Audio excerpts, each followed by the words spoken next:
ரோமர் 14வது அதிகாரம் 17வது வசனம். தேவனுடைய ராஜ்யம் புசிப்பும் குடிப்பும் அல்ல, அது நீதியும் சமாதானமும் பரிசுத்த ஆவியினால் உண்டாகும் சந்தோஷமுமா இருக்கிறது.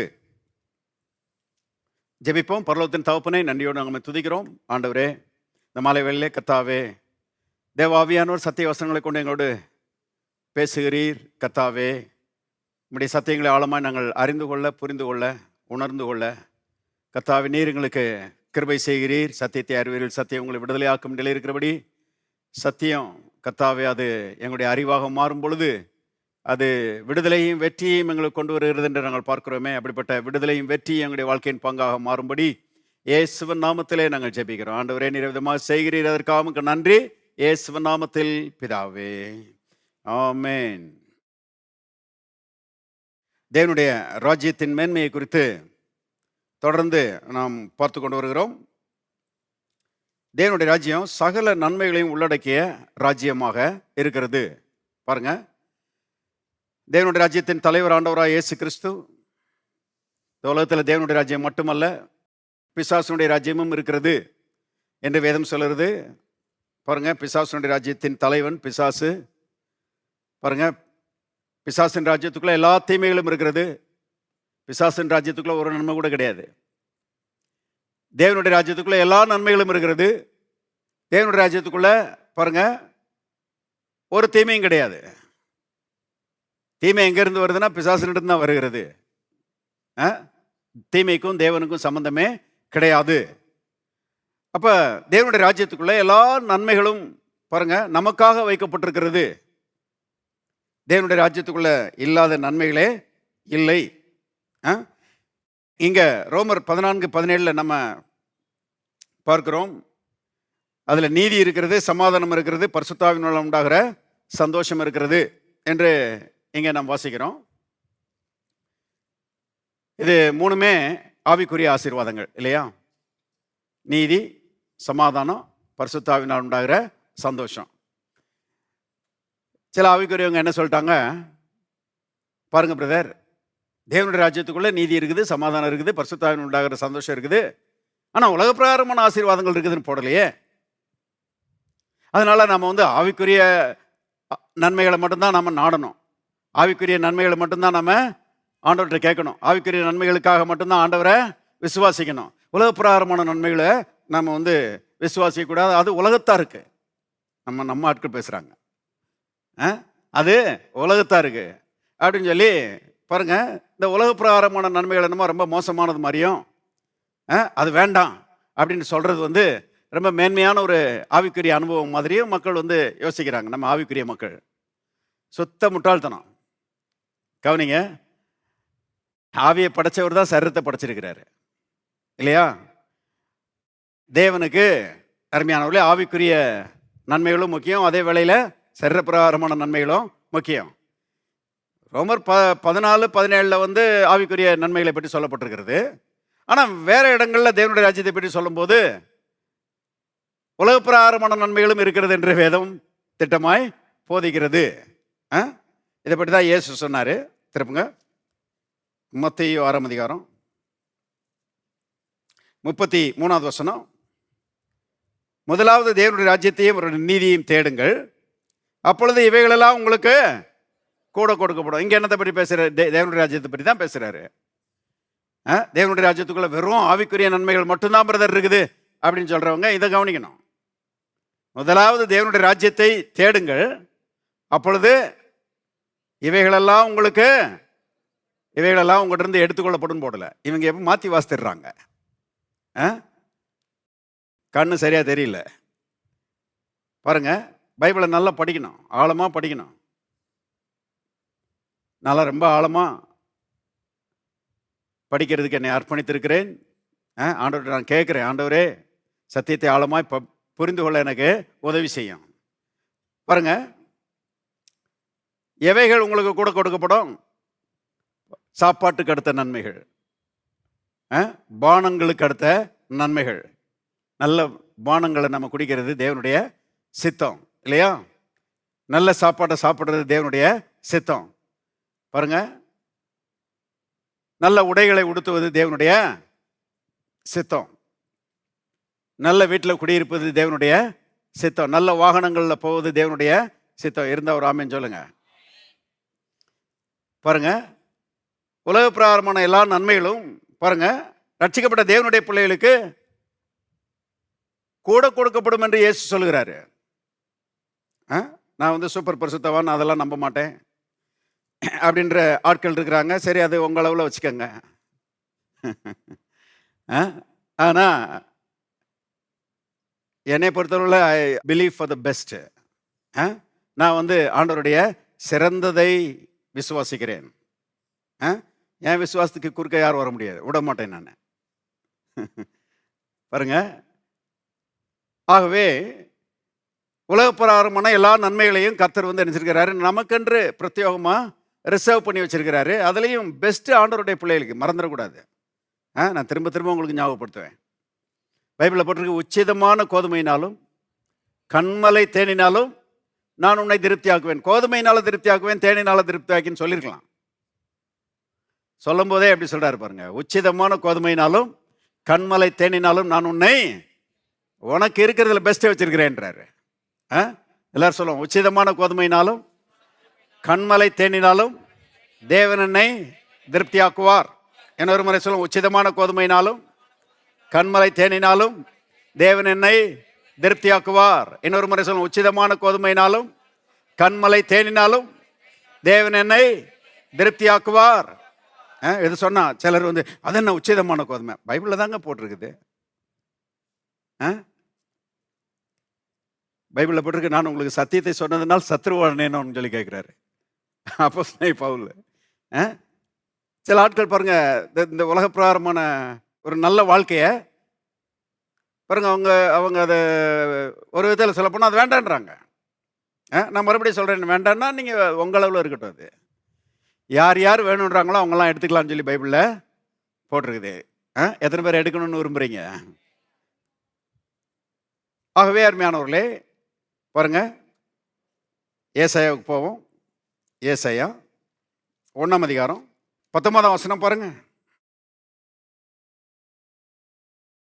நீங்கள் மனம் பொருந்தி செவி கொடுத்தால் தேசத்தின் நன்மையை புசிப்பீர்கள், மாட்டோம் என்று எதிர்த்து நிற்பீர்களாயில் பட்டயத்துக்கு இரையாவீர்கள் என்று கர்த்தரின் வாய் இதை சொல்லிட்டு.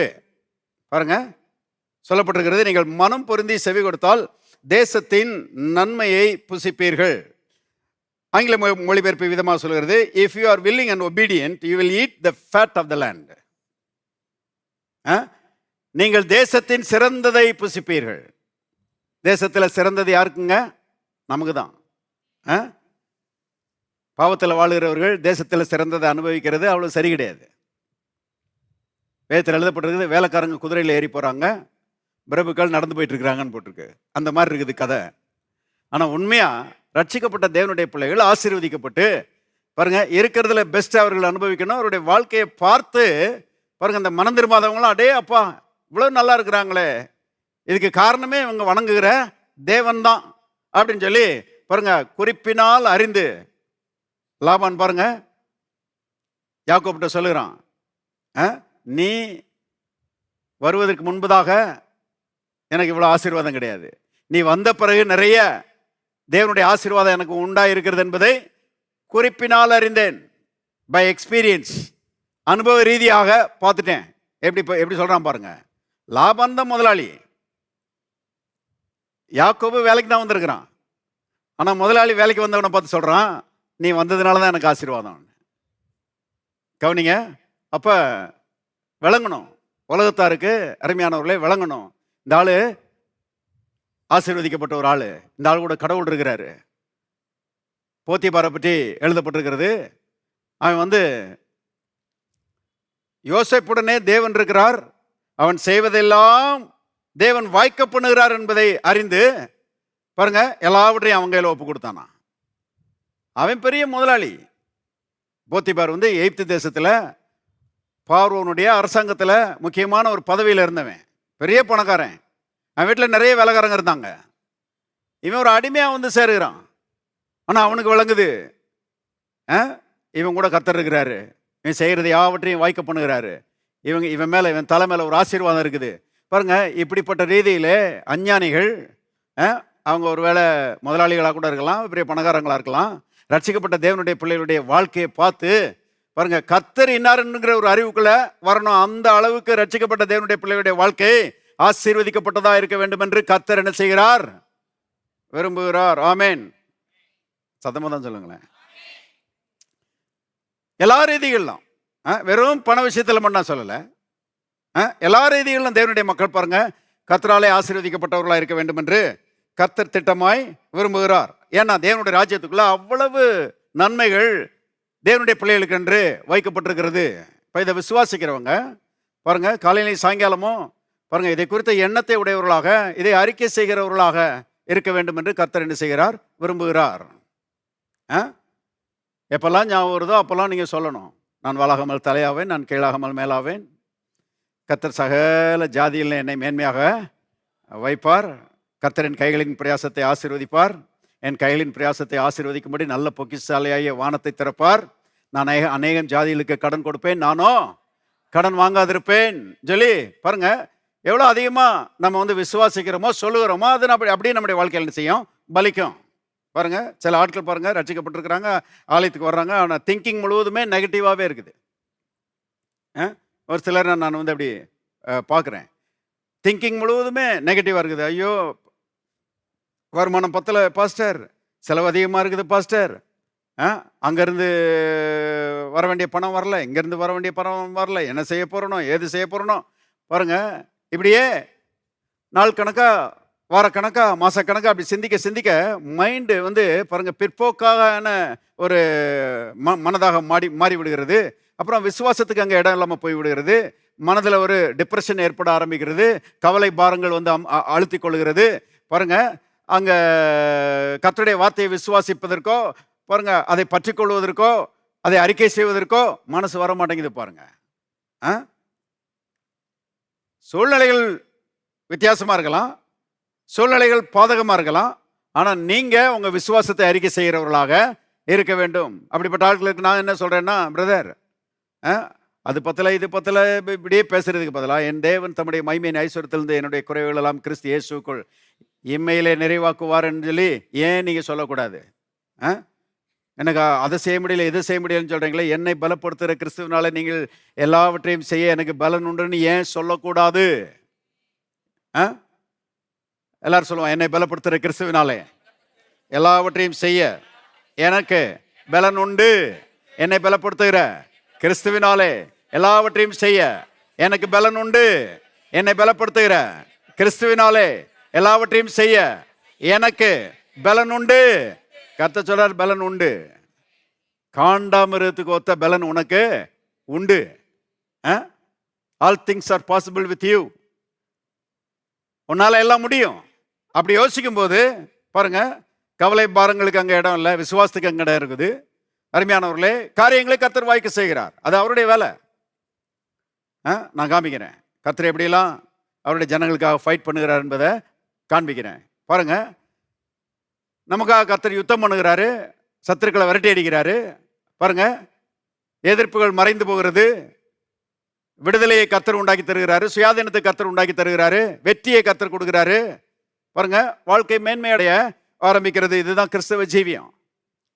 கிறிஸ்தவ ஜீவியம் ஆல்வேஸ் கோயிங் ஃபார்வர்ட், எப்போதும் முன்னேறி செல்கிற ஜீவியம். ஆவிக்குரிய ரீதியில் மட்டுமல்ல, பாருங்க உலக பிரகாரமான ரீதியிலும் தேவனுடைய பிள்ளைகள் நாளுக்கு நாள், வாரத்துக்கு வாரம், மாசத்துக்கு மாசம் வளர்ச்சி அடையும்படி, பெருகும்படி கர்த்தர் திட்டமாய் விரும்புகிறார். தேவனுடைய ராஜ்யத்தை பற்றி நமக்கு 91ஆம் சங்கீதம் நிறைய சத்தியங்களை வெளிப்படுத்துகிறது. போவோம். சங்கீதம் 91 கொஞ்சம் வசனங்களை ஏற்கனவே பார்த்தோம், ஆனாலும் மேலேருந்து வருவோம். 1ஆம் வசனத்திலிருந்து, உன்னதமானவரின் மறைவில் இருக்கிறவன் சர்வ வளருடைய நிழலில் தங்குவான். நான் கர்த்தரை நோக்கி, நீர் என் அடைக்கலம், என் கோட்டை, என் தேவன் நம்பியிருக்கிறவர் என்று சொல்லுவேன். அவர் உன்னை வேடனுடைய கண்ணிக்கும் பாழாக்கும் கொள்ளை நோய்க்கும் தப்புவிப்பார். பாருங்க, இந்த 91ஆம் சங்கீதத்தில் பாருங்க, ரட்சிக்கப்பட்ட தேவனுடைய பிள்ளைகள் எல்லாரும் கர்த்தருக்குள்ளே இருக்கிறார்கள் என்பது முதலாவது வசனம். கர்த்தருக்குள்ளே இருக்கிற மக்கள் என்ன சொல்லுவாங்களாம்? 2வது வசனத்தில், நான் கர்த்தரை நோக்கி, நீர் என் அடைக்கலம், என் கோட்டை, என் தேவன் நம்பியிருக்கிறவர் என்று சொல்லுவேன். அங்கே வாயில் ஒரு அறிக்கை இருக்குது. அது என்னென்னா விசுவாச அறிக்கை. நிலைமை எவ்வளவு மோசமாக இருந்தாலும், சூழ்நிலைகள் எவ்வளவு பாதகமாக இருந்தாலும், ரட்சிக்கப்பட்ட தேவனுடைய பிள்ளைகள் தங்களுடைய விசுவாசத்தை பேசுகிறவர்களாக இருக்க வேண்டும் என்று கர்த்தர் திட்டமாய் விரும்புகிறார். பாருங்க, வாயில தேவனுடைய வார்த்தைகள் இருக்க வேண்டும். வாயில பிரச்சனைகளை பற்றி பேசுகிற வார்த்தைகள் இருக்கக்கூடாது. பொதுவாக இன்னைக்கு உலக மக்கள் வாயில பார்த்தீங்கன்னா, அவங்க தங்களுடைய சூழ்நிலைகளை ரொம்ப விவரமாக பேசுவாங்க. தங்களுடைய பிரச்சனையே ரொம்ப விவரமாக பேசுவாங்க. சரீரத்தில் ஏதாவது ஒரு வலின்னா அதை பற்றி ரொம்ப அருமையான விளக்கத்தை கொடுப்பாங்க. டாக்டர் கொடுக்க முடியாத விளக்கத்தெல்லாம் இவங்க கொடுத்துட்டு இருப்பாங்க. எக்ஸ்பர்ட்ஸ் பாருங்க. ஏன்னா அப்படியே பேசி பேசி பேசி பாருங்க, பிசாசினுடைய தீமைகளுக்கு உள்ளாகி வாழ்க்கையில் ஒரு பெரிய பின்னடைவு, தோல்வி, இது அவருடைய வாழ்க்கையின் வாடிக்கையாக இருக்கிறது. உலக மக்களுடைய வாழ்க்கை அப்படிதான். வாய் ரொம்ப முக்கியம் பாருங்க. ஆனால் ரட்சிக்கப்பட்ட தேவனுடைய பிள்ளைகள் அதுக்கெல்லாம் தப்பணும். சங்கீதக்காரன் பாருங்க, உன்னதமானவரின் மறைவில் இருக்கிற சங்கீதக்காரன் என்ன பேசுகிறான்? கர்த்தரின் அடைக்கலம், என் கோட்டை, என் தேவன், நான் நம்பி இருக்கிறவர் என்று சொல்லுவேன். எல்லாரும் சொல்லுவோம், சொல்லுவேன். ஒருத்தர் கேட்டார், இயேசுவின் காயங்களால் சுகமானேன்னு சொன்னா சுகமாயிருமா பிரதர்? ரட்சிக்கப்பட்டவர் கேட்கிறார், இயேசுவின் காயங்களால் சுகமானேன்னு சொன்னா சுகமாயிருமா? உங்களுக்கு கண்டிப்பா சுகமாகாது. இந்த மாதிரி கேள்வி கேட்டீங்கன்னா உங்களுக்கு இங்க சுகம் கிடைக்க போகுது. ஆனா நான் சொல்றேன், எனக்கு சுகமாகும் கண்டிப்பா. ஏன்னா நான் விசுவாசிக்கிறேன், இயேசுவின் காயங்களால் நான் சுகமானேன்.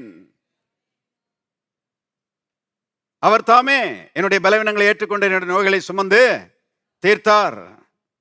அவருடைய காயங்களால் நான் சுகமானேன். எத்தனை பேர் ஆமென் சொல்றீங்க? இப்ப இதுக்கு இந்த மாதிரி கேள்விக்கே இடமே கிடையாது. இப்படி கேள்வி கேட்கிற ஆட்கள்கிட்டையும் போயிட்டு வாங்கன்னு சொல்லிட வேண்டியதான். இவங்களுக்கு என்ன வழக்கம் கொடுக்கறது?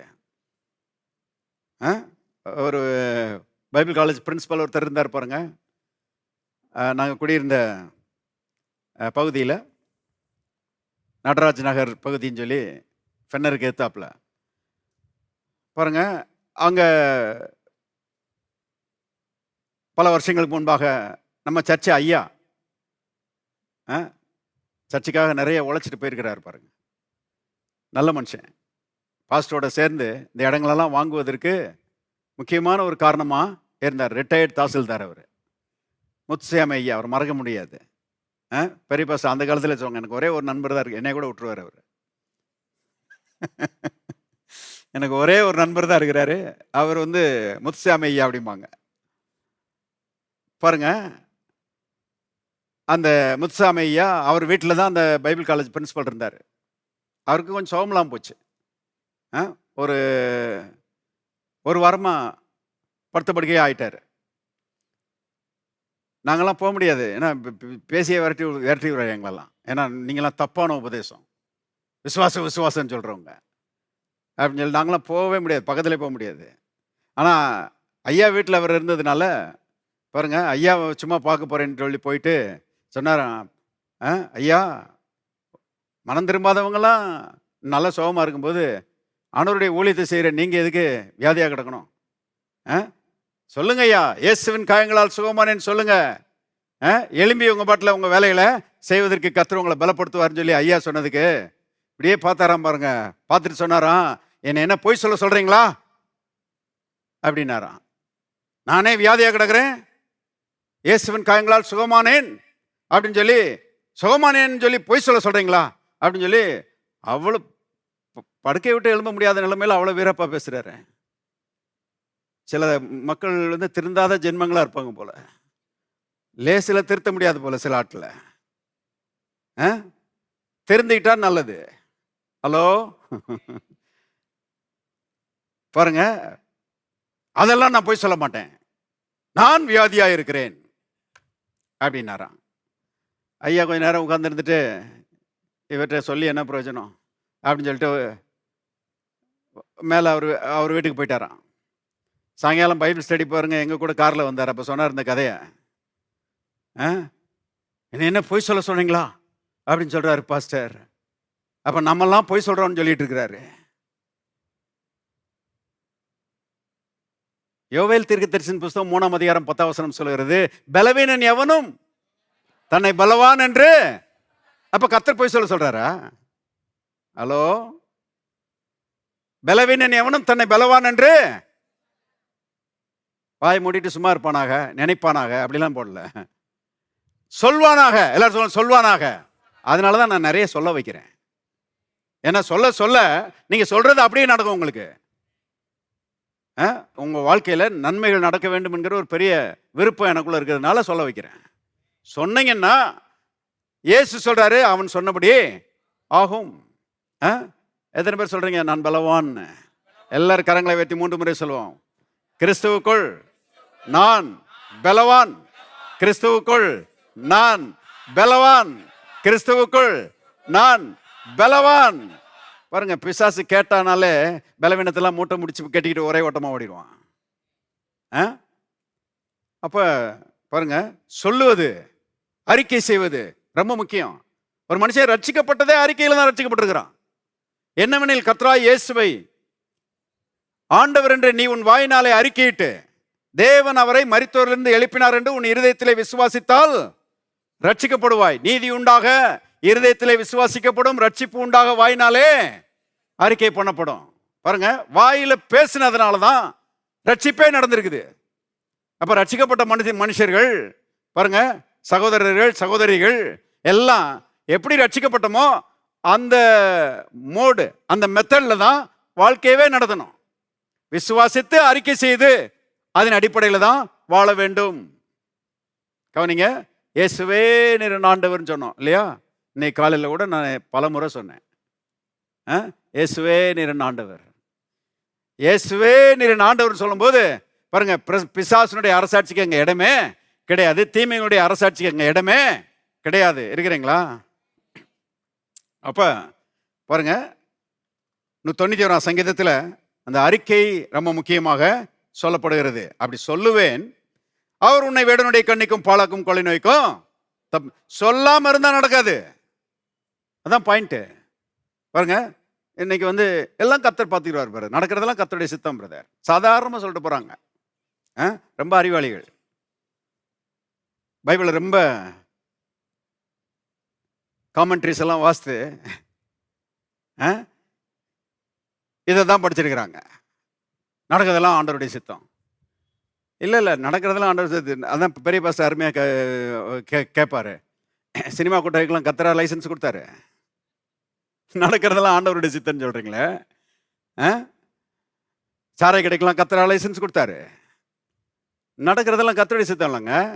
கர்த்தருடைய சித்தம் இங்கே சொல்லப்பட்டிருக்கிறது.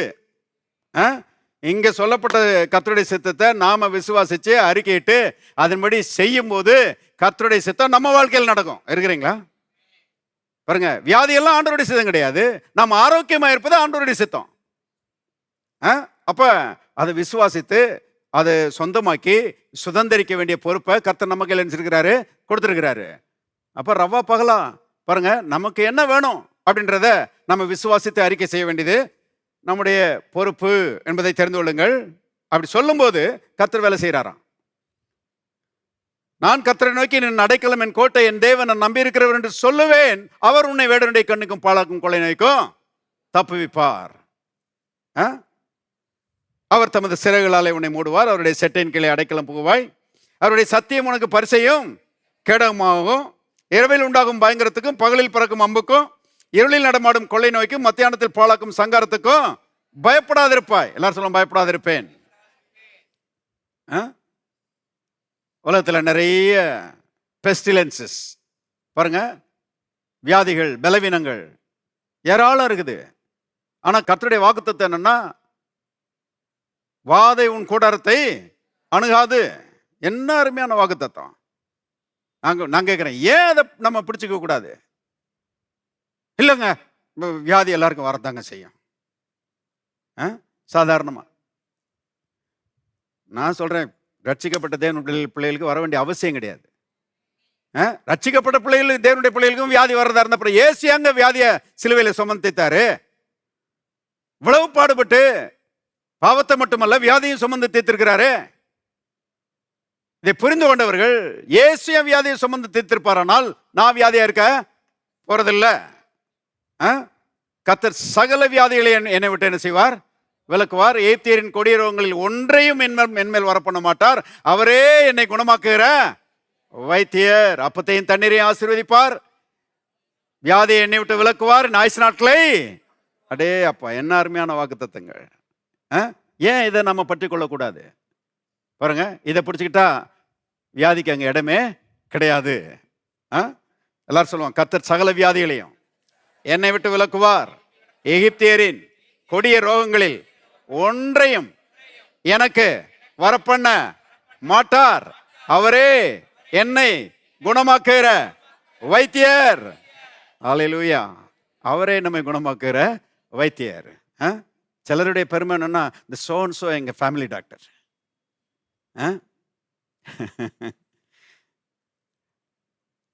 அந்த மேடம் எங்க ஃபேமிலி டாக்டர் அப்படின்றாங்க. அருமையானவர்களே, நான் ப்ரௌடா சொல்றேன், பெருமையா சொல்றேன், இயேசு எங்க ஃபேமிலி டாக்டர். அல்லேலூயா. எல்லாரும் கரங்களை தட்டுவாங்க. இயேசு நம்முடைய ஃபேமிலி டாக்டர். ஏன்னா அவர் தான் சொல்லியிருக்கிறார், நானே உன்னை குணமாக்குற வைத்தியர். ஏன் மகிமையை கர்த்தருக்கு கொடுக்க கூடாது? இது முதற்கொண்டு ஒருவனும் மனுஷனை குறித்து மேன்மை பாராட்டாது இருப்பானாக. மேன்மை பாராட்டுகிறவன் கர்த்தரை குறித்தே மேன்மை பாராட்ட கடவன். அப்ப கர்த்தர் பாருங்க நமக்கு சுகம் கொடுக்கிறவரா இருக்கிறாரு. உலகத்துல பாருங்க, இரவில் உண்டாகும் பயங்கரம், பகலில் பறக்கும் அம்பு, இருளில் நடமாடும் கொள்ளை நோய், மத்தியானத்தில் பாழாக்கும் சங்காரம், இப்படி பல பிசாசுனுடைய ஏவுகணைகள் இருக்கிறது. ஆனா எதுவும் நம்மை பாதிக்க வேண்டிய அவசியம் கிடையாது. நாம உன்னதமானவரின் மறைவுக்குள் இருக்கிறோம், சர்வ வல்லவருடைய நிழலுக்குள்ள இருக்கிறோம். அவருடைய சிறகுகளாலே அவர் நம்மை மூடுகிறார். அவருடைய செட்டைகளுக்குள்ளே நாம் அடைக்கலம் புகுந்திருக்கிறோம். இந்த வியாதிகள் நம்மை மேற்கொள்ளவே முடியாது. அதனால வியாதிகளை பற்றி பேச வேண்டிய அவசியமே கிடையாது. யாராவது பேசுனாங்கன்னா டாப்பிக்கை மாத்துங்க பிரதர், வேற எதையாவது பேசுங்க, நல்லதை பேசுங்க, இதை பேசுறதுக்கு நான் விரும்பல அப்படி சொல்லி கட் பண்ணிடணும். ஆண்ட்ரூ உமாக்குன்ற பிரசங்கியாரு ஒரு முறை டாக்டர்கிட்ட போயிருந்தாராம். டாக்டர் செக் பண்ணிட்டு ஏதாவது அவருக்கு இருக்கிற பிரச்சனையை டாக்டர் சொன்னாராம். பாருங்க, உனக்கு ஹார்ட்ல இந்த வியாதி இருக்குது அப்படின்னாராம். இவர் சொன்னாராம், நீ பொய் சொல்றேன்ட்டாராம். டாக்டரை பார்த்து அவருக்கு ஷாக் ஆயிடுச்சான். என்னை பொய் சொல்றேன்னு. ஆமா, சத்தியம் என்னன்னா இயேசுவின் காயங்களால் நான் சுகமானேன் என்பதுதான் சத்தியம். It's a lie of the devil. ஆகவே நீ பொய் சொல்றேன்னாராம். உடனே அவர் சொன்னாராம், உடனே ஆஸ்பத்திரி விட்டு வெளியே போனாராம். ஏஞ்சி வெளியே போயிட்டாராம். அவர் சொல்றாரு, ஒரு பிரச்சனை இல்லை. அதுக்கு பிறகு எத்தனையோ வருஷங்கள் ஓடிடுச்சு, எந்த பிரச்சனையும் இல்லை, ஐ எம் ஹீல்டு, சுகமாக தான் இருக்கிறேன். பைபிளில் போட்டிருக்கு, பிசாசுக்கு எதிர்த்து நெல்லுங்கள், அப்பொழுது அவனுங்களை விட்டு ஓடி போவான். எல்லாருக்கும் வர்றது நமக்கு வரதான் செய்யப்படுது. சிலர் என்ன யோசிக்கிறாங்கன்னா, எல்லாருக்கும் வர்றது காட்டிலும் அதிகமாக நமக்கு வரணும்னு யோசிக்கிறாங்க. பைபிளில் போட்டிருக்கு, உன் விசுவாசத்தின்படி உனக்கு கிடவுது. எதை விசுவாசிக்கிறன்றது ரொம்ப ரொம்ப முக்கியம். நேற்று கூட ஒரு சகோதரன்ட்ட நான் பேசிட்டு இருக்கும்போது சொன்னேன், பைபிளில் 4 இடத்துல போட்டிருக்கு பிரதர், தன் விசுவாசத்தினால் நீதிமான் பிழைப்பான். சாதாரண வசனம் கிடையாது இது. எந்த ஒரு காரியமும் 2-3 சாட்சிகளின் வாக்கினாலே உறுதிப்படும் என்று கர்த்தர் சொல்லியிருக்கிறாரு. 2 இருந்தா போதும், அதிகபட்சம் 3 இருந்தா போதும். ஆனால் பைபிளில் போட்டிருக்கு 4 இடத்துல போட்டிருக்குது, தன் விசுவாசத்தினால் நீதிமான் பிழைப்பான். இயேசுனுடைய சுவிசேஷத்தை பார்த்தீங்கன்னா 3 சுவிசேஷம் இல்லை, 4 சுவிசேஷம். ஏன்னா அது பாருங்க, தேவைக்கும் அதிகமா, யாரும் மறுக்க முடியாத ரீதியில அது சத்தியமாக சொல்லப்பட்டிருக்கிறது. அதே போலதான் அந்த 4 வசனங்கள், தன் விசுவாசத்தினால் நீதிமான் பிழைப்பான். அப்ப நாம விசுவாசத்துக்கு என்ன முயற்சி பண்ணணுமோ அதை செய்யணும். காதை காத்துக்கணும், மனதை காத்துக்கணும், வாயை காத்துக்கணும், பாருங்க நடக்கையை காத்துக்கணும், வாழ்க்கையை காத்துக்கணும். விசுவாசத்துக்குள்ள நம்மை பாருங்க வைத்துக் கொள்வோமானால் மீன் தண்ணிக்குள்ள இருக்கிற மாதிரி. மீன் தண்ணிக்குள்ள இருந்துச்சுன்னா அதுக்கு எப்போதும் வாழ்வுதான். அந்த மாதிரி விசுவாசத்துக்குள்ள இருந்தோம்னா அருமையானவர்களே, தீமைகளுக்கு தப்பலாம், வாழ்ந்திருக்கலாம், ஆசீர்வதிக்கப்படலாம், இதுதான் தேவனுடைய ராஜ்யத்தினுடைய நன்மைகள். அப்புறம் பாருங்க 7ஆம் வசனம், சங்கீதம் 91:7. உன் பக்கத்தில் 1000 பேரும் உன் வலதுபுறத்தில் 10,000 பேரும் விழுந்தாலும் அது உன்னை அணுகாது. இது என்னன்னா 8ஆம் வசனம் பாருங்க, உன் கண்களால் மாத்திரம் நீ அதை பார்த்து துன்மார்க்கருக்கு வரும் பலனை காண்பாய். அப்ப இந்த 1000 பேர் 10,000 பேர்லாம் யாருன்னு கேட்டீங்கன்னா துன்மார்க்கர், மனம் திரும்பாதவங்க. அவங்க நமக்கு எதிராக என்ன செய்றாங்க? போராடுறாங்க. ஒரு தீமையை நீங்க செஞ்சிருக்க மாட்டீங்க, ஆனா உங்களுக்கு விரோதமா சில ஆட்கள் வேலை செஞ்சுட்டு இருப்பாங்க இல்லையா? சங்கீதக்காரன் சொல்லுறான், முகாந்திரம் இல்லாமல் என்னை பகைக்கிறவர்கள் தலைமயிரிலும் அதிகமாக இருக்கிறார்கள். இவன் பாருங்க, ஆட்டு மேய்ப்பனா இருந்தவன கர்த்தர் தெரிந்து கொண்டு அழைச்சிட்டு வந்து ராஜாவாக்குனாரு. பாருங்க, சிங்காசனத்தில் ஏறி மக்களை அரசாண்டுகிட்டு இருக்கிறான். ஆனா இவன் மேல அத்தனை பேருக்கு போறாம தலைமயிரிலும் அதிகமாக இருக்கிறார்கள் சொல்லி சொல்லுகிறான். பாருங்க, ஆண்டவருடைய பிள்ளைகள் பாருங்க, ரட்சிக்கப்பட்டவர்களாய் ஆசீர்வதிக்கப்பட்டவர்களாய் நாம் இந்த உலகத்தில் இருக்கும்போது அது ஆட்டோமேட்டிக்காக அந்த சில ஆட்களுக்கு பொறாமை செய்து வந்துடுது. நாம் இப்படி அடிமைத்தனத்தில் இருக்கிறோம், ஆனால் இவங்க சுயாதீனமாக இருக்கிறாங்களே அப்படின்றது அவங்களுக்கு என்னன்னு தெரியல, ஒரு விதமான கடுப்பு. அதனால என்னென்ன தீமை செய்ய முடியுமோ அந்தந்த தீமையெல்லாம் செய்யறதுக்கு பிரயாசப்படுகிறார்கள். ஆனால் கர்த்தருடைய வாக்குத்தத்தம் நமக்கு இருக்குது. நாம் அதை நினைச்சு பார்த்து சோர்ந்து போக வேண்டிய அவசியம் இல்லை. கர்த்தருடைய வாக்குத்தத்தம் என்ன சொல்கிறது? உன் பக்கத்தில் 1000 பேரும் உன் வலதுபுறத்தில் 10,000 பேரும் விழுந்தாலும் அது உன்னை அணுக. விழுந்தாலும்னா உனக்கு எதிரிட்டு வந்தாலும்னு அர்த்தம். உன் பக்கத்தில் 1000 பேரும் உன் வலதுபுறத்தில் 10,000 பேரும் உனக்கு விரோதமாக வந்தாலும் அது உன்னை அணுகாது. பாருங்க, நீ ஒரு ஆள் வர்றவன் 1000 பேர், நீ ஒரு ஆள் வர்றவன் 10,000 பேர். திராணிக்கு மிஞ்சின எதிர்ப்பா இருக்குது, திராணிக்கு மிஞ்சின போராட்டமா இருக்குது. அப்படி யோசிக்கிறீங்களா? அப்படி உணர்றீங்களா? சில நேரங்களில் டே அப்போ ப்ரெஷர், ரொம்ப டஃப்பாக இருக்குது வாழ்க்கை, சேலஞ்சஸ் நிறையா இருக்குது அப்படின்ற யோசித்து திகைக்கிற அளவுக்கு சில நேரங்களில் போராட்டங்கள் வருது இல்லையா? அருமையானவர்களே, திராணிக்கு மிஞ்சின அப்படி போராட்டத்தின் மத்தியில் நீங்கள் என்ன விசுவாசிக்கணும்னா, என் பக்கத்தில் 1000 பேரும் என் வலதுபுறத்தில் 10,000 பேரும் விழுந்தாலும் அது என்னை அணுகாது. 1000 பேரும் 10,000 பேரும் எனக்கு எதிராக வந்தாலும் அவங்க என்னை ஜெயிக்க மாட்டாங்க, நான் தான் அவங்களை ஜெயிப்பேன். ஏன்னா கர்த்தர் என் கூட இருக்கிறாரு. One man plus God is absolute majority. ஒரு மனுஷனும் தேவனும் இருந்தாங்கன்னா அவங்க தான் ஜெயிப்பாங்க. ஏன்னா தேவன் எல்லாரையும் பார்க்கலாம் பெரியவர். பைபிளில் போட்டிருக்குது, கர்த்தர் நம் பட்சமானால் நமக்கு விரோதமாக இருப்பவன் யார்? எல்லாரும் சொல்லுவோம், தேவன் என் பட்சத்தில் இருக்கிறார். இன்னொரு முறை, தேவன் பட்சத்தில் இருக்கிறார். இன்னொரு முறை, தேவன் பட்சத்தில் இருக்கிறார். அவர் உங்க கோஷ்டியில் இருக்கிறாரு, அவர் உங்க கட்சியில் இருக்கிறாரு. அருமையானவர்களே, ஜெயிக்க போறது நீங்க தான். அப்ப எவ்வளவு பிரஷர் வந்தானே, நான் நல்லா தூங்க போறேன். என்கிட்ட சிலர் கேட்குறாங்க, இவ்வளோ பெரிய சர்ச்சை நடத்துறீங்க, நல்லா தூங்குறீங்களா ஐயான்னு. நான் அலாம் வச்சு தான் எழும்ப வேண்டியதாக இருக்குது. ஏன்னா நான் பாருங்க, சர்ச்சை தாங்கிறது நான் கிடையாது. கிரேட் ஷெப்பர்ட் ஒருத்தர் இருக்கிறாரு, ஹெட் ஆஃப் த சர்ச் இருக்கிறாரு, அவர் தான் சர்ச்சை தாங்குறாரு. அவருடைய பேர் இயேசு. நாங்கெல்லாம் அண்டர் ஷெப்பர்ட்ஸ். பாருங்க, அவர் எங்களுக்கு நியமித்த வேலைகளை செய்கிறோம். சர்ச்சை கட்டுகிற வேலையை அவர் செஞ்சிட்டு இருக்கிறாரு, ஆட்களை கூட்டிட்டு வர்ற வேலையை அவர் செஞ்சிட்டு இருக்கிறாரு, ஆட்களை ஆசீர்வதிக்கிற வேலையை அவர் செஞ்சிட்டு இருக்கிறாரு. அவர் பாருங்க வேலை செஞ்சிட்டு இருக்கிறாரு. மக்களுடைய உள்ளத்துக்குள்ள எப்படா சர்ச்சுக்கு போவோன்னு இருக்குது. இந்த மாதிரி ஒரு வாஞ்சையை எங்களால் கிரியேட் பண்ண முடியுமா? முடியாது. கர்த்தர் வேலை செஞ்சிட்டு இருக்கிறாரு.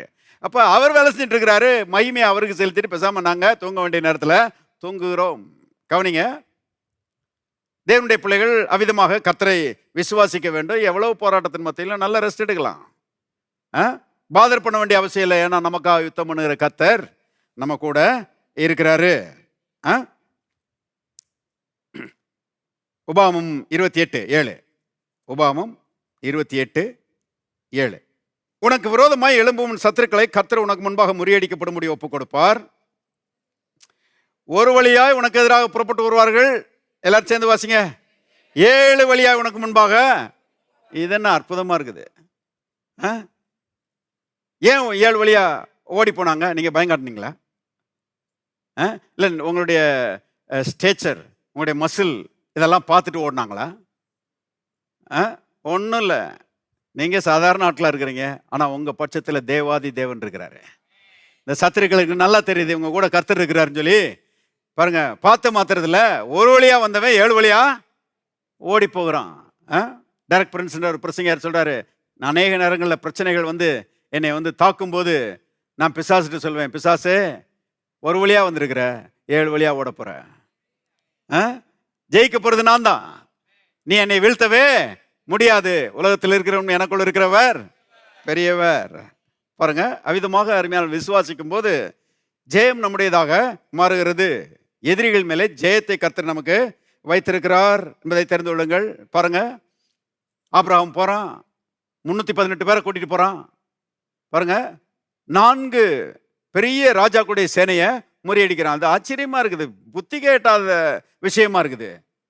பாருங்க, 4 ராஜாக்களுடைய சேனைகள் அப்படின்னா எத்தனை ஆயிரம் சோல்ஜர்ஸ் இருந்திருப்பாங்க. ஒரு ராஜாக்கு கீழே நிறைய ஆயிரக்கணக்கான சோல்ஜர்ஸ் இருந்திருப்பாங்க.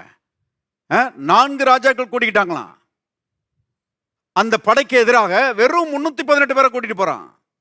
அவனுடைய விசுவாசம் என்னன்னா, இந்த 318 பேர்னால எனக்கு ஜெயம் வரப்போறது இல்லை, என் கூட கர்த்தர் இருக்கிறாரு, நான் செய்ய வேண்டியதை செய்ய போறேன், கர்த்தர் எனக்காக யுத்தம் பண்ணி ஜெயத்தை எனக்கு அவர் தருகிறவராக இருக்கிறான்னு சொல்லி கர்த்தர் மேல விசுவாசம் வச்சு பாருங்க, அவன் எதிரிகளுக்கு எதிராக போகிறான்.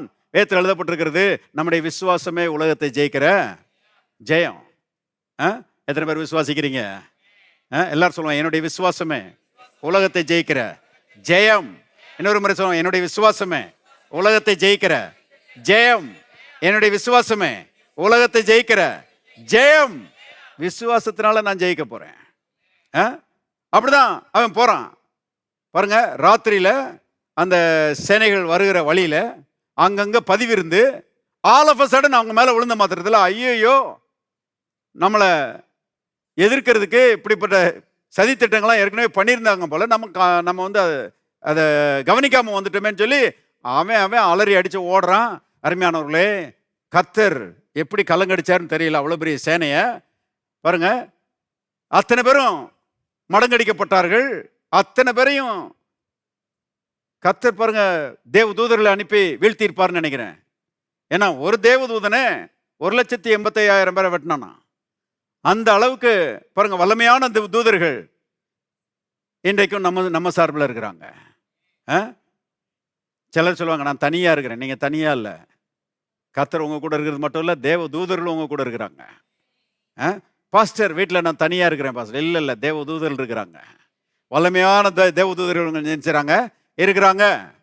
உங்க வீட்டில் தேவ தூதர்கள் ஏறுகிறதும் இறங்குறதுமாய் இருக்கிறார்கள். விசுவாசிக்கணும். பாருங்க, ஆகவே அவ்வளோ பெரிய சேனையை முறியடிச்சு பொருட்கள் எல்லாம் திருப்பி கொண்டு வருகிறான், மக்கள் எல்லாம் திருப்பி கொண்டு வருகிறான். மெல்கிசேதேக்கு என்கிற அந்த தேவனுடைய ஆசாரியன் ஆபிரகாமுக்கு எதிர்கொண்டு வந்து அவன் சொல்லுகிறான், உன் சத்துருக்களை உன் கையில் ஒப்பு கொடுத்த உன்னதமான தேவனுக்கு ஸ்தோத்திரம். ஆபிரகாமே, உன் சத்துருக்களை உன் கையில் தேவன் ஒப்பு கொடுத்ததுனால நீ அவர்களை ஜெயித்தாய். கவனிங்க, ஆபிரகாம் யுத்தத்துக்கு போனா, ஆனால் யுத்தம் செய்தது கர்த்தர். இருக்கிறீங்களா? அத்தனை பேரையும் முறியடித்தது கர்த்தர். ஆபிரகாமுக்கு ஜெயத்தை கொடுத்தது கர்த்தர். கர்த்தருடைய வல்லமை இல்லைன்னா இன்னைக்கு ஆபிரகாம் ஜெயிச்சிருக்கவே முடியாது. அப்ப அதே தேவன் அருமையான என்னைக்கு நம்ம கூட இருந்து நமக்காக யுத்தம் பண்ணுகிறாரு. வேலை ஸ்தலங்கள்ல நமக்காக யுத்தம் பண்ணுகிறாரு. ஒருவேளை வேலை ஸ்தலங்கள்ல சுப்பீரியர்ஸ் உங்களுக்கு எகென்ஸ்டா இருக்கலாம், உங்களை சப்ரஸ் பண்ற மாதிரி சில காரியங்களை செய்யலாம். ஆனா பாருங்க, கர்த்தர் யுத்தம் பண்ணாருன்னா ஓடியே போயிடுவாங்க. ஒரு முறை எங்க அப்பா பாருங்க, நான் ஊழியத்துக்கு வந்த பிறகு ஒரு நாள் ரொம்ப வருத்தத்தோட வந்தாரு. வந்து சொன்னாரு, இந்த ஆஃபீஸில் ஒருத்தன் இருக்கிறான்ப்பா, ஹெட் கிளர்க்கு, அவன் வந்து படாத பாடுபடுத்துறான், பேசாமல் வேலையவே எழுதி கொடுத்துடலாம் போல இருக்கு அப்படின்னு சொல்லி ரொம்ப வருத்தத்தோடு சொன்னார். நான் பெரிய பாஸ்டரை கூப்பிட்டேன், அப்பாவுக்காக ஜெபம் பண்ணுங்க, ஒருத்தர் ரொம்ப தொந்தரவு பண்ணுறான். பெரிய பாஸ்டர் சும்மா ஒரு 4 வார்த்தையில் சொல்லி ஜெபம் பண்ணிட்டார். பாருங்க, அடுத்த வாரம் திரும்ப வந்தார், சிரிச்சுக்கிட்டே வந்தார். என்ன பண்ணா, அவன் டிரான்ஸ்ஃபரில் போயிட்டான்.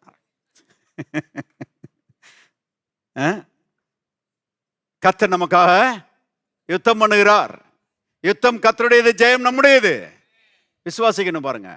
உன் பக்கத்தில் 1000 பேரும், உன் வலதுபுறத்தில் 10,000 பேரும் விழுந்தாலும் அது உன்னை அணுகாது. உன் கண்களால் மாத்திரம் நீ அதை பார்த்து துன்மார்க்கருக்கு வரும் பலனை காண்பாய். நிறைய கர்த்தர் இஸ்ரவேல் மக்களுக்காக யுத்தம் பண்ணதை பார்த்தா ரொம்ப ஆச்சரியமா இருக்குது. ஒரு சில வேத பகுதியை வாசித்து முடிப்போம். திருப்புங்க யாத்திராகமத்தின் புஸ்தகம் 14வது அதிகாரம் 24, 25 வாசிக்கிறேன்.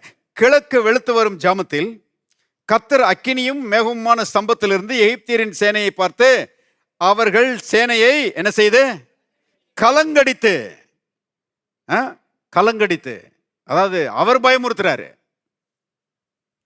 இதான் இன்ட்ரெஸ்டிங்கான விஷயம். இவங்களால பயமுறுத்த முடியாது, பாவம் இஸ்ரவேல் மக்கள். இவங்ககிட்ட பட்டயமும் கிடையாது, ஈட்டியும் கிடையாது, கேடமும் கிடையாது. ஆடு மேய்க்கிற கோல் தான் 1-2 பேர் வச்சிருக்கிறாங்க. அப்படிப்பட்ட ஜனங்கள் பாருங்க. ஆகவே கர்த்தர் அவங்களை கலங்கடித்தாராம், எகிப்தியருடைய சேனையை கலங்கடிச்சாராம். 25வது வசனம் பாருங்க.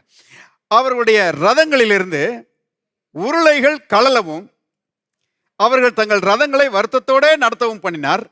அப்பொழுது எகிப்தியர் இஸ்ரவேலரை விட்டு ஓடி போவோம், கர்த்தர் அவர்களுக்கு துணை நின்று எகிப்தியருக்கு விரோதமாய் யுத்தம் பண்ணுகிறார் என்றார்கள். கவனிச்சிங்களா? சக்கரத்தெல்லாம் கழட்டி விட்டாராம். ஹலோ, அவன் ரதத்தை எடுத்துட்டு ரொம்ப வேகமாக வர்றான். ஒன்றும் ப்ராப்ளம் இல்லை, இந்த ஜனங்களை இவங்களாம் நடந்தான் போயிட்டு இருக்கிறாங்க, மேற்கொண்டுடலாம் அப்படின்னு சொல்லிட்டு வர்றான். கர்த்தர் வர்ற வழியிலேயே சக்கரத்தை கழட்டி விட்டுறாரு. பாடா பட்டானுங்க. ஒருத்தர் ரதம் மோதிச்சுன்னா பின்னால் வருவேன், அது மேலே மோதிடுவான் இல்லையா? என்ன குழப்பம் நடந்துச்சுன்னு தெரியல. கடைசியில் ஒருத்தனுக்கு ஒருத்தன் பேசிக்கிறான், அப்பா இஸ்ரவேலுடைய தேவன் அவர்களுக்கு சார்பாக நின்று நமக்கு விரோதமாக அனுப்பிச்சாரு, யுத்தம் பண்ணுகிறாரு, அதனால வாங்க ஓடிடுவோம்னு சொல்லி அவங்களே பேசுறாங்களாம். இதே தான் இன்னைக்கு நடக்குது. இது அவங்க கதை மட்டும் இல்லை, இது நம்ம கதை. உங்களை போட்டு சில ஆட்கள் ரொம்ப கஷ்டப்படுத்துறவனுக்கு ராத்திரிலாம் தூக்கம் வராது. அவன் யோசிப்பான், ஐயோ இவங்க கடவுள் தான் நம்மளை இந்த மாதிரி பண்றாரோன்னு சொல்லி அப்புறம் உங்களுக்கு தொந்தரவு கொடுத்து நிறுத்திடுவாங்க. ஏதோ ஒரு வழியில கர்த்தர் ஸ்டாப் பண்ணிடுவாரு. ஏன்னா கர்த்தர் உங்க கூட இருக்கிறாரு, உங்களுக்காக யுத்தம் பண்ணுகிறாரு. யுத்தம் கர்த்தருடையது, ஜெயம் உங்களுடையது. விசுவாசிக்கிறீங்களா? ஹல்லேலூயா. இன்னைக்கு பைபிள் ஸ்டடிக்கு வந்ததே நல்லதுன்னு சொல்லி யோசிச்சுட்டு இருக்கிறீங்க. பாருங்க, கர்த்தர் என்ன அருமையா யுத்தம் பண்ணுகிறாரு. வாசிப்போம். யோசுவா 24 12ஆம் வசனம் பாருங்க.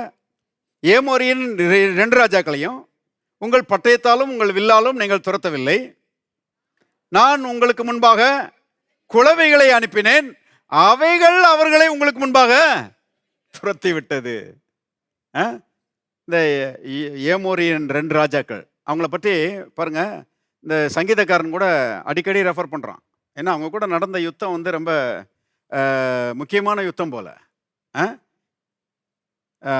எஸ்போனின் ராஜாவாகிய சீகோன், அப்புறம் ஓக் என்கிற இந்த 2 ராஜாக்கள், ஏமோரியரின் ராஜாக்கள், அவங்க வந்து இஸ்ரவேல் மக்களுக்கு வழிவிட மாட்டேன்ட்டாங்க. வழிவிட மாட்டேன்னு சொன்னது மட்டும் இல்லை, யுத்தத்துக்கே வந்துட்டாங்களாம். அப்பா எங்கள் தேசத்து வழியாக போகக்கூடாது, வேறு தேசத்து வழியாக போய்க்கோங்க, வேறு வழி பாதையை பார்த்துக்கங்கன்னு சொன்னால் அவங்க வேறு பாதையை பார்த்துட்டு போயிடுவாங்க. எங்கள் தேசத்து வழியாக போகக்கூடாதுன்னு சொன்னது மட்டும் இல்லை, இஸ்ரவேல் மக்களோட யுத்தத்துக்கே வந்துட்டாங்களாம். அதுக்கு முன்னால் ஒரு ராஜா இருந்தானா, அவன் ஏதோம் தேசத்தினுடைய ராஜா. அவன் என்ன பண்ணானா, இஸ்ரவேல் மக்களை எங்கள் தேசத்து வழியாக போகக்கூடாதுன்னு சொல்லிட்டானா. சொல்லிட்டு யுத்தத்துக்கு வராமல் இருந்துக்கிட்டானா. இஸ்ரவேல் மக்கள் வேறு வழியாக போயிட்டாங்களாம். அதெல்லாம் வாசி காமிக்கிறதுக்கு நேரம் இல்லை, கவனிங்க. ஆனால் இந்த ஓக், சீகோன் என்கிற இந்த ஏமோரியரின் 2 ராஜாக்கள் இஸ்ரவேல் மக்களை எங்கள் தேசத்து வழியாக போகக்கூடாதுன்னு சொன்னது மட்டும் இல்லை, அவங்களோட யுத்தத்துக்கே வந்துட்டாங்களாம். வந்ததுனால என்ன நடந்துச்சான்? திருப்போம் ஏனாமத்தின் புஸ்தகம்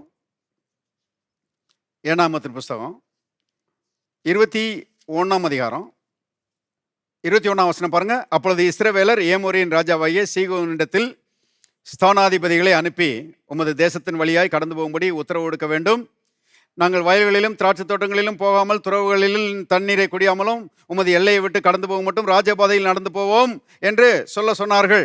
சீகோன் தன் எல்லை வழியாக கடந்து போக இஸ்ரவேலருக்கு உத்தரவு கொடாமல் தன் ஜனங்கள் எல்லாரையும் கூட்டிக் கொண்டு இஸ்ரவேலுக்கு விரோதமாய் வனாந்தரத்தில் புறப்பட்டு யாகாசுக்கு வந்து இஸ்ரவேலோட யுத்தம் பண்ணினான்.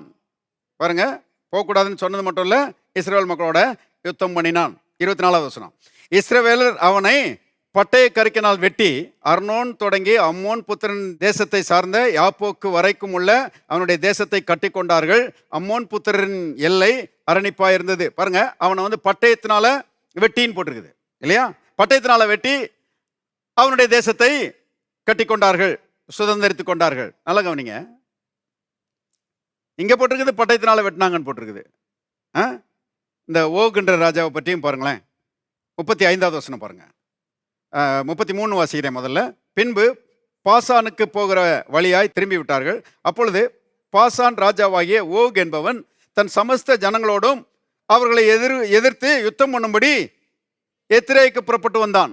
இங்க இந்த ஓகுன்ற ஆளும் பாருங்க இஸ்ரேல் மக்களுக்கு விரோதமா யுத்தம் பண்றதுக்காக வர்றான்.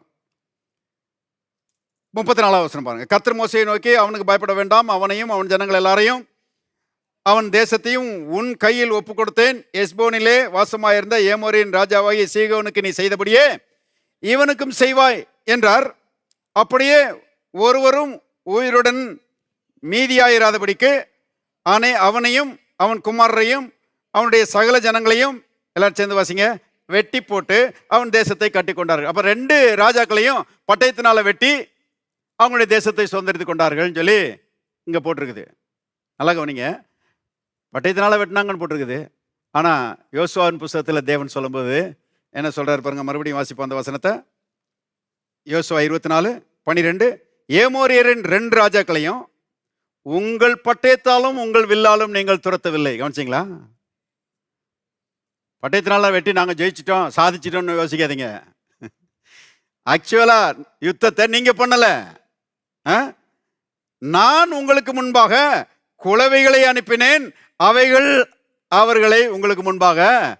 இது என்னன்னா, கர்த்தர் அவர்களுக்காக யுத்தம் பண்ணதுனால இவங்க பட்டயத்தினால வெட்டி ஜெயிச்சாங்க. அவங்களுக்கு ஏற்கனவே நல்லா கொட்டு கிடைச்சிருக்குது. அவன் எங்க பாருங்க உடம்பெல்லாம் வீங்கி போச்சுன்னா அவன் எங்க யுத்தம் பண்ண போறான்? குளவிகள் கொட்டு கொட்டுன்னு கொட்டி ஹார்னட் எழுதப்பட்டிருக்கிறது. விஷ குளவிகள் பாருங்க. இன்னைக்கும் நம்ம சில நேரங்களில் வீட்டு பக்கத்துலாம் பறந்து வருது, செங்குளவின்லாம் பார்க்குறோம் இல்லையா? அந்த மாதிரி குளவிகள் கொட்டினா என்ன ஆகுறது? தாங்க முடியாது. அருமையானவர்களே, கர்த்தர் இந்த குளவிகளை அனுப்பி அவர்களோட யுத்தம் பண்ணி ஜெயத்தை இவர்களுக்கு என்ன செய்தாரு? கொடுத்தாரு. அதனால பாருங்க, அதுதான் நான் உங்களுக்கு சொல்லுகிறேன். நீங்க பட்டயத்தை எடுத்து வீசுங்க. என்ன பட்டயம்? ஆவியின் பட்டயமாகிய தேவனுடைய வசனம். ஆவியின் பட்டயமாகிய தேவனுடைய வசனத்தை சொல்லுங்க. ஒரு வழியா எனக்கு எதிராக புறப்பட்டு வருவார்கள், 7 வழியா எனக்கு முன்பாக ஓடி போவார்கள், என்னோடு போராடுகிறவர்கள் இல் பொருளாவார்கள் அப்படின்னு சொல்லி தேவனுடைய வார்த்தையை நீங்க சொல்லுங்க. பட்டயத்தை எடுத்து வீசுங்க. ஆனா உங்களுக்காக யுத்தம் பண்ணுகிறவர் கர்த்தர். அந்த பட்டயத்தை எடுத்துட்டு போய் ஆவியானவர் பிசாசை வெட்டி விரட்டுறது அவருடைய வேலை. என்ன கிரியை செய்வாரோ பாருங்க, யுத்தத்துல கண்டிப்பா ஜெயம் உங்களுக்கு கிடைச்சிடும். அல்லேலூயா. பாருங்க என்ன அருமையா கர்த்தர் யுத்தம் பண்ணியிருக்கிறாரு பாருங்க. அங்க பார்த்தோம் சக்கரங்களை கழட்டி விட்டாராம். இங்க பார்க்குறோம் குளவிகள் அனுப்புனாராம். இப்ப பாருங்க யோசுவா 10:8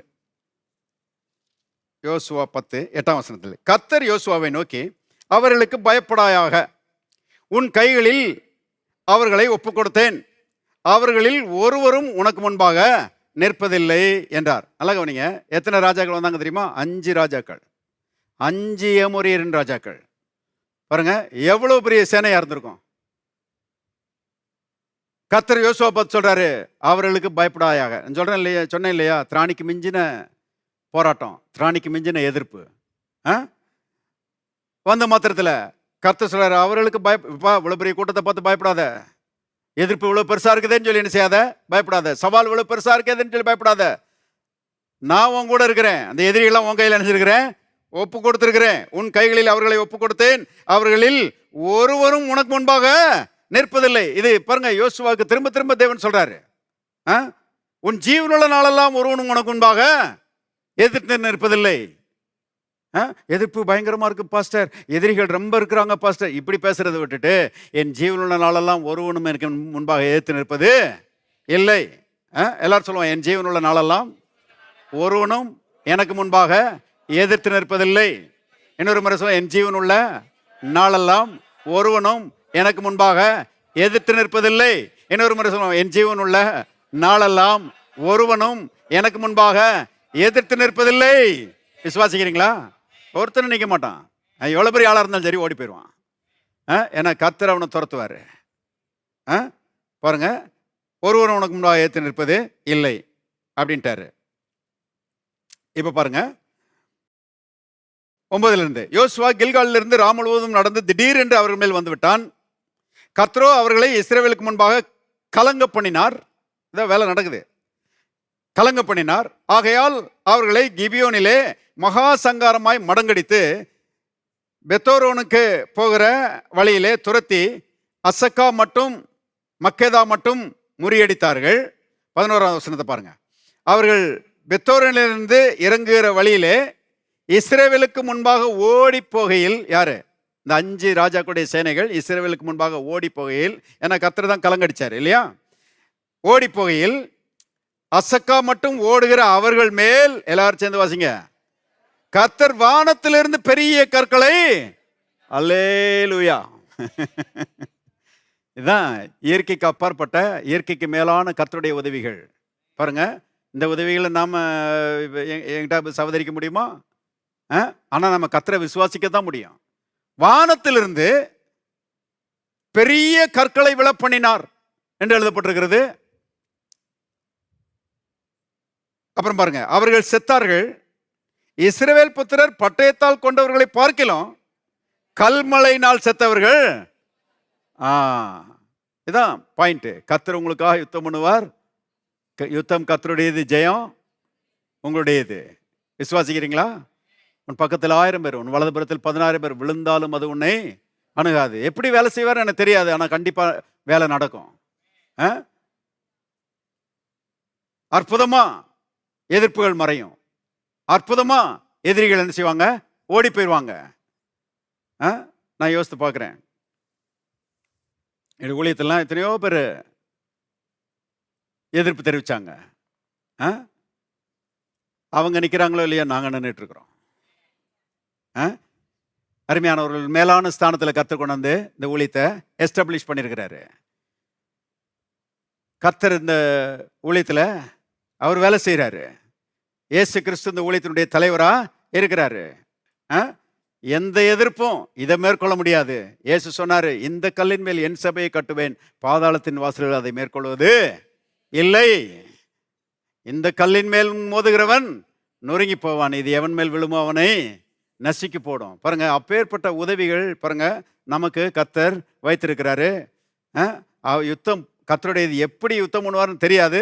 ஆனா பாருங்க, கர்த்தர் அற்புதமாய் கிரியை நடப்பித்து எதிர்ப்புகளை மடங்கடிப்பார், எதிரிகளை விரட்டி அடிப்பார். இதே அதிகாரத்தில் இந்த 12 முதல் 14 வரைக்கும் வாசி முடிச்சிடும். கர்த்தர் ஏமோரியரை இஸ்ரவேல் புத்திரருக்கு முன்பாக ஒப்பு கொடுக்கிற அந்நாளிலே யோசுவா கர்த்தரை நோக்கி பேசி, பின்பு இஸ்ரவேலின் கண்களுக்கு முன்பாக, சூரியனே நீ கிபியோன் மேலும், சந்திரனே நீ அயலோன் பள்ளத்தாக்கின் மேலும் தரித்து நில்லுங்கள் என்றான். அப்பொழுது ஜனங்கள் தங்கள் சத்துருக்களுக்கு நீதியை சரிக்கட்டு மட்டும் சூரியன் தரித்தது, சந்திரனும் நின்றது. இது யாசோரின் புஸ்தகத்தில் எழுதியிருக்கவில்லையா? அப்படியே சூரியன் அஸ்தமிக்க தீவிரிக்காமல் ஏறக்குறைய ஒரு பகல் முழுவதும் நடுவானத்தில் நின்றது. இப்படி கர்த்தர் ஒரு மனுஷனுடைய சொல் கேட்ட அந்நாளை ஒத்த, அதற்கு முன்னும் இல்லை அதற்கு பின்னும் இல்லை. எல்லாரும் சேர்ந்து வசிக்கலாம். கர்த்தர் இஸ்ரவேலுக்காக யுத்தம் பண்ணினார். ஒருத்தர் கேட்டாரு, அது எப்படிங்க சூரியனை நிறுத்த முடியும்? நான் கேட்கிறேன், சூரியனை ஓட விட்டது நீயா? ஓட விட்டவருக்கு நிறுத்த முடியுமா? முடியாதா? தாராளமா முடியும். மனுஷர்கள் பாருங்க மண்டவிங்க போயிருக்கிறாங்க. அது எப்படிங்க, இது எப்படிங்க? கொஞ்சம் யோசித்து பார்த்தாங்கன்னா தாழ்மை வந்து மூடிக்கிறோம். எவ்வளோ பெரிய தேவன், எவ்வளோ பெரிய சிருஷ்டிகர், கோடிக்கணக்கான நட்சத்திரங்களை பாருங்க வானத்தில் தொங்க விட்டவர். அவருக்கு சூரியனை நிறுத்துறதுன்னு பெரிய விஷயமா? பைபிளில் போட்டிருக்குது, கர்த்தர் வந்து சூரியனை தன் பாதையிலே ஓட விட்டுருக்கிறாரா. இப்படிதான் நீ ஓடணும்னு சொல்லியிருக்கிறாரா, அதனால ஓடிட்டு இருக்குதான். தம்முடைய ஜனங்களுக்கு ஜெயம் கிடைக்கிறதுக்காக கொஞ்ச நேரம் நிறுத்தி வச்சாருன்னா அவருக்கு முடியும். கவனிங்க, சந்திரனையும் நிறுத்த முடியும், சூரியனையும் நிறுத்த முடியும், எல்லாத்தையுமே நிறுத்த முடியும்.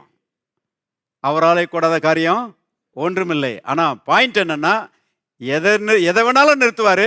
ஏன்னா உங்களுக்கு ஜெயம் உண்டாகணும். அல்லேலூயா. நீங்க ஜெயிக்கணும். அதுக்காக கர்த்தர் என்ன வேணாலும் செய்யறதுக்கு ஆயத்தமா இருக்கிறாரு. சூரியனை நிறுத்தணும்னா கூட நிறுத்துவாரு, சந்திரனை நிறுத்தணும்னா கூட நிறுத்துவாரு. பாருங்க, உங்களுக்காக செய்ய வேண்டிய அற்புத கிரியைகளை செய்வாரு. முடிவா ஜெயம் உங்களுக்கு வந்து சேர்ந்துடும். நீங்க என்ன பண்ணணும்? அருமையானவர்களே, விசுவாசிக்கிறவர்களாய் இருக்கணும். நீங்க ஆண்டவரை பார்த்து சொல்லணும், என் பக்கத்தில் 1000 பேரும் என் வலதுபுறத்தில் 10,000 பேர் விழுந்தாலும் அது என்னை அணுகாது. தேவனே, நீரின் அடைக்கலம், என் கோட்டை, என் தேவன் நான் நம்பி இருக்கிறவர் நீங்க சொல்லும் போது கர்த்தர் யுத்தம் பண்ணுகிறார். ஜெயம் உங்களுடையதாக மாறுகிறது. ஆமேன். எல்லாம் இந்த விஷயம் எழுந்திருப்போம். Thank you Lord. பரலோகத்தின் தகப்பனே, நன்றியோடு நம்ம துதிக்கிறோம். கர்த்தாவே உமக்கு ஸ்தோத்திரம். நீர் எங்களுக்காக யுத்தம் பண்ணுகிற கர்த்தர். கல்வாரி சிலுவையிலே ஆண்டவரே, பிசாசினுடைய தலையை எங்களுடைய சார்பிலே நசுக்கி இருக்கிறீர். துறைத்தனங்களையும் அதிகாரங்களையும் உரிந்து கொண்டு வெளியரங்கமான கோலமாக்கி அவைகளின் மேல் சிலுவையில் எங்களுக்காக வெற்றி சிறந்திருக்கிறீர். இயேசுவே, உம்முடைய வெற்றி எங்களுடைய வெற்றி நாங்கள் சொல்லுகிறோம். கர்த்தாவே, எல்லா எதிர்ப்புகளும் மறைந்து போவதாக. எல்லா போராட்டங்களுக்கு இயேசுவின் நாமத்தினாலே முடிவு உண்டாவதாக. கர்த்தாவே, இளைப்பாறுதலையும் விடுதலையும் சமாதானத்தையும் இயேசுவின் நாமத்திலே கட்டவிழ்த்து விடுகிறோம். கர்த்தாவே, யுத்தம் உம்முடையது, ஜெயம் எங்களுடையது நாங்கள் சொல்லுகிறோம். ஜெயத்தை எங்களுக்கு கர்த்தாவே உரியதாக மாற்றி தருகிறபடியால் உமக்கு நன்றி. இயேசுவின் நாமத்தில் பிதாவே, ஆமென்.